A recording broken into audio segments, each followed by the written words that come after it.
welcome back. I'm Tedward, and today, thanks to Bond Group in Waltham, Massachusetts, we are driving a Porsche 964 Carrera RS. This is my dream car. This is what my 911, my G model 911 is essentially mimicking and trying to be, and this one is the real deal. They made about 2,276 of these, I believe is the number. It's got a 3.6 liter flat six that makes 260 horsepower, 240 pound-feet of torque, and this Carrera RS is the GT3 before the GT3. I'm so excited. I don't always get this excited about cars, but in terms of air-cooled perfection, this comes pretty darn close. So what's the deal? There were 3 trim levels when this debuted in 1991 as a limited production run. This is what they would call the basic or kind of stripper model, which is, to me, I think the one you want to have. They also had one that was essentially a cup car with an FIA certified cage, and then they had a touring model, which was a little cushier and had air conditioning. This one comes with the bucket seats. These bucket seats are just beautiful, and they really hold up today. They look a lot like leather-wrapped pole positions. It does have this little half cage, which I believe was dealer installed. You can correct me if I'm wrong. The Porsche file is down below. But no air conditioning, no radio, and you've got the RS door cards just like my 911, which is kind of cool. In addition, though, it has manual windows. So my car, although it has the aircon and radio delete, has the heavy power windows. All right, what else do we got? Oh, listen to that. That's beautiful. The car is 40 millimeters lower than the standard Carrera 2. Think about that. That's a massive drop. On an E92 M3 competition, it was a 10 millimeter drop. They've dropped this 40 millimeters, and we're on these gorgeous magnesium wheels. This car from the factory is, what more could you ask for? Sorry, I'm fanboying out a little bit. 964 is interesting to me because the body style grew on me. When I first started really falling in love with 911s, 993 was the ticket. Over time, I fell out of love with the 993. It's still a beautiful car. I still love it. But this body style, the 964, I believe is the one. And it took time to age like fine wine. It's painted in Grand Prix white, and that's not the most interesting color, but I do think it suits the car pretty well. One big notable difference between the RS and the standard Carrera 2 is that 964 was the first 911 to introduce power steering. This car does not have power steering. There were some right-hand drive touring versions in the UK that came with power steering, but this one does not have it. That's very cool because that means you get all the sensation through that steering wheel, which is one of the things that I love about my car. Gluing it to the road is a 205 section tire up front and a 255 section in the rear, making this properly grippy, but also just slippy enough. All right, let's take a look around back. We actually have this Carrera RS badge, and then this panel right here, this wing flips way up. You can do it manually on the center stack, which is wild. Let's take a look under the hood. So to open that hood, just like my car, pop that. And on the hood struts, there we go. There's our beautiful 3.6 liter air cooler. This one is in tip-top shape. It looks so brand new. I'm really jealous of whoever gets to own this. And they're going to have to pay some big money because these are going for anywhere between $400,000 and $500,000 right now. If you've got a good color, if it's maritime blue or ruby stone metallic, that's where the real money is. But I hope this white one still finds a good home. If we come around front, there's a slight difference between the G model and the 964. So when you pull up on this, there's actually a tab like this. On the prior models, you would push to the side. Now there's no hood struts on this. I don't know if that's an RS thing or a 964 thing, but we do need to use this little guy to pop in here. And then you can see some of my camera gear, junk and stuff, but man, oh man, look at this beautiful carpet. And then just like my car, you've got the battery cutoff. Sorry, I know I'm comparing this to my car. I'm really meeting a hero here.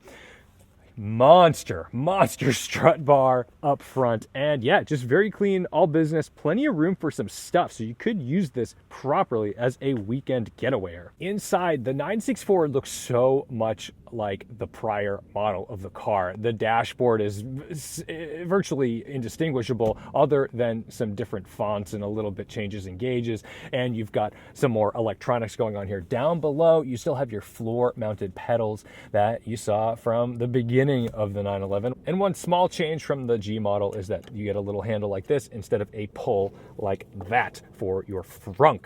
So otherwise, this is ready to go. Let's take it out for a drive.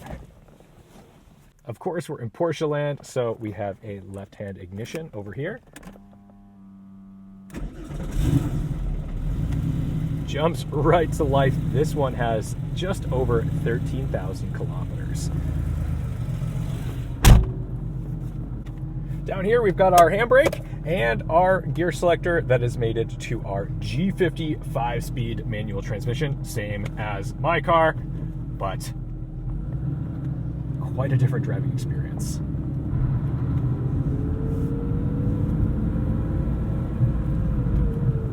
Manual steering immediately noticeable. Gotta be moving a little bit to get that moving around, but luckily there's no weight over the front wheels being a rear engine car, so low speed maneuvering is pretty easy in this. Oh, but you immediately notice that this is an RS suspension. This is not cushy. This is definitely not designed to be your typical daily driver, although it could be because, cars have gotten pretty stiff over the years. This is not the most comfortable though. So if you live in a place like I do, where there's a lot of bumps in the road, RS, if you've got the money, may not be the perfect daily, but you could use it for a lot.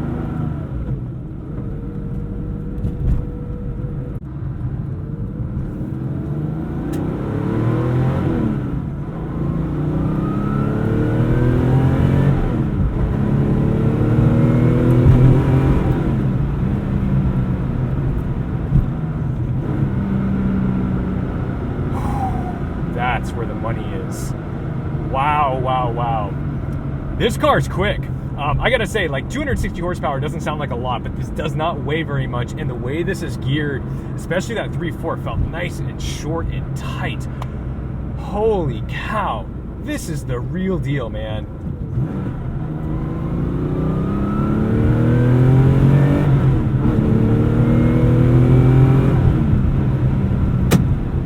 Wow. That was just that passenger seat. Oh my goodness. That is good. So here's the deal with an RS model like this. You could spend a heck of a lot less and get fairly close to a 964 RS. But it's like that last 15% of perfection. That's where all the money is in all these types of cars. So yeah, I've definitely never driven anything like this before. This is incredible. Wow.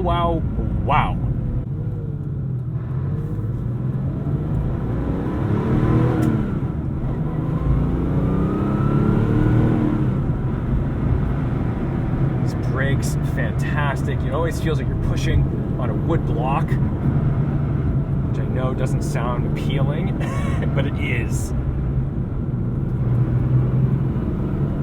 Decent low-end torque, but I'm not going to dig too deep into it below 3,000 RPM. You can just kind of feed it a little bit. These flat sixes aren't fans of low RPM hauls.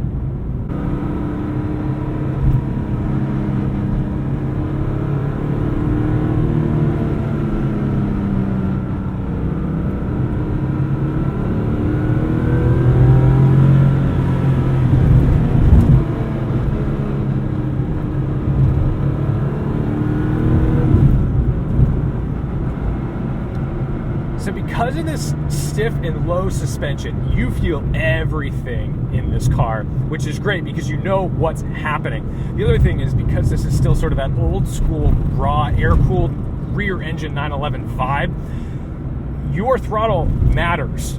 The amount you give is exactly how much front end grip you are gonna have or have not. If you get into that throttle, you're gonna understeer. So you gotta be really thoughtful about when you apply power in this car.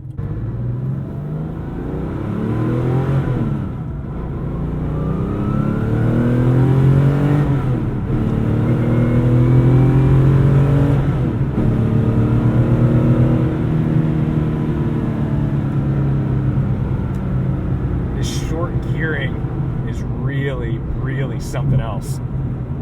Whew. Yeah, I've got some goosebumps right now. This is good. Sometimes you're not supposed to meet your heroes. Meet the Carrera RS 964. This is the ticket. Holy cow. I'm so happy right now.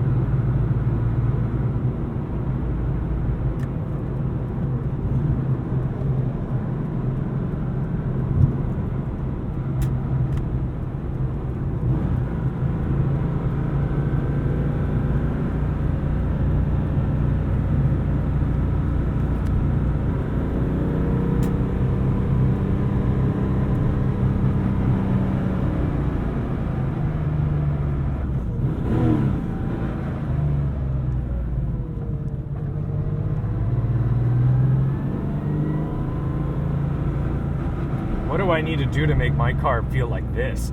Like, it's not completely foreign to me. Like, getting in this car does feel like I'm jumping in my 911 and going for a drive, except for the fact that this is just better. It's like, this is the Wagyu steak and I'm at Applebee's. This is so insane.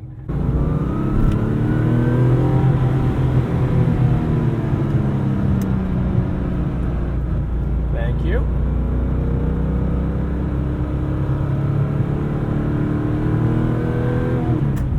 Starting up with this holiday traffic, not the best day in the world to be driving a Carrera RS. The gearing, I've said, fantastic, nice and short. Top gear seems to be a little taller than in the G model G50. I think we're at about 70-ish miles an hour, and we're still under 3,000 RPM. I believe we'd be at about 30 to 3,200 RPM at that point in the G model.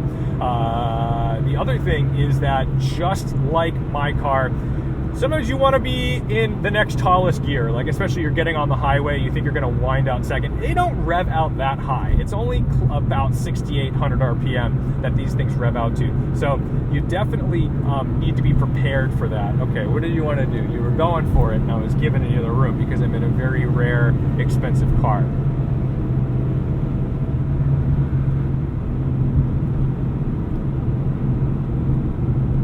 But the road manners are phenomenal. It's just such a happy thing. You'll see I'm not sawing at the wheel when I'm in those corners. It's the car. I mean, it's literally, that's what these things do. They take the wheel from you a little bit, and you just feed macro doses of steering. You let it sort itself out a little bit, but you can definitely feel every little tram line, everything that's happening.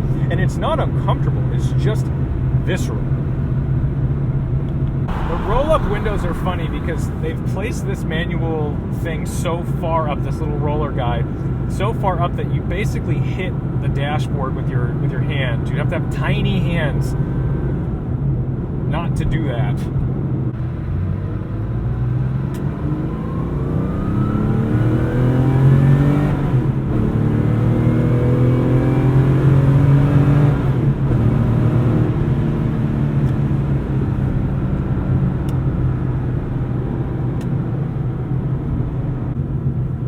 So I may have now established that this is my dream 911. I can't believe it. This is great.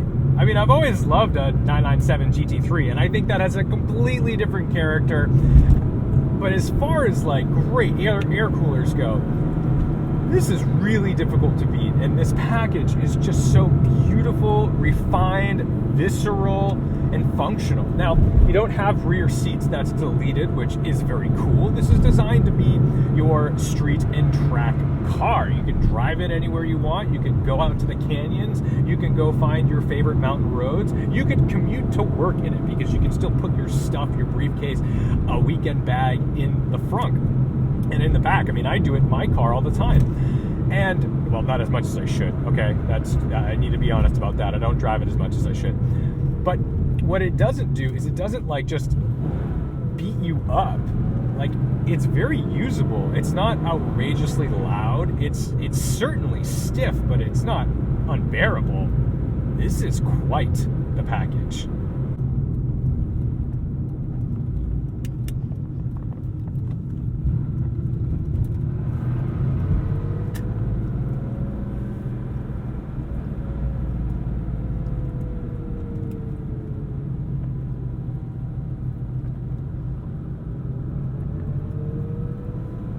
Now, could you do it for less money?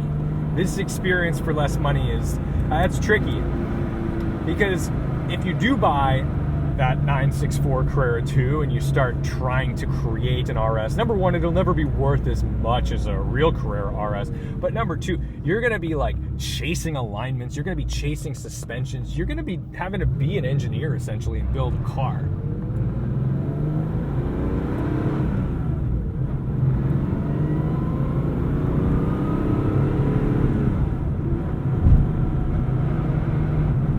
Something I need to look into is if these are the same gearing as the standard Carrera 2, but man, Porsche had their stuff together. This is incredible. It's a beautiful dog over there. There's a kid over here walking on the wrong side of the road.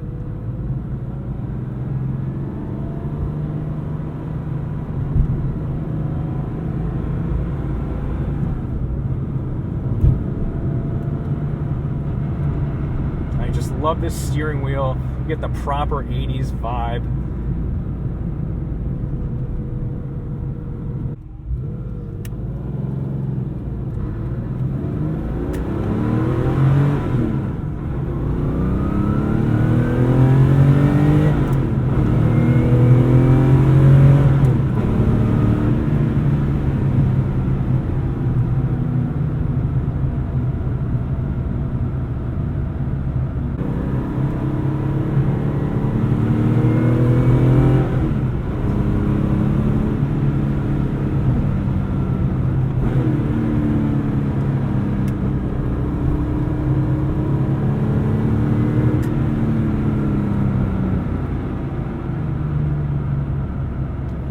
These seats are wildly supportive.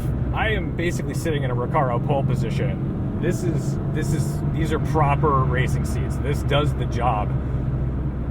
So I'm gonna have to go have Patrick and Steve pry the keys out of my cold dead hands because I don't want to give this one up, but I am gonna have to return it to Bond Group in Waltham because yeah, I don't have the scratch for this one. Thank you guys so much for watching, liking, commenting, and subscribing. I hope this has shown you a little bit about the 964 RS that you maybe didn't know, or you got to hear the sights and sounds, get the driving experience a little more as like an ordinary car versus just some like theatrical track weapon thing that you've probably seen elsewhere on the internet. Don't forget to respect the drive, and I'll see you in the next one. You see me win the lottery, you probably won't see an Aventador in my driveway, but you will see me putting 10,000 miles a year on my 964 RS.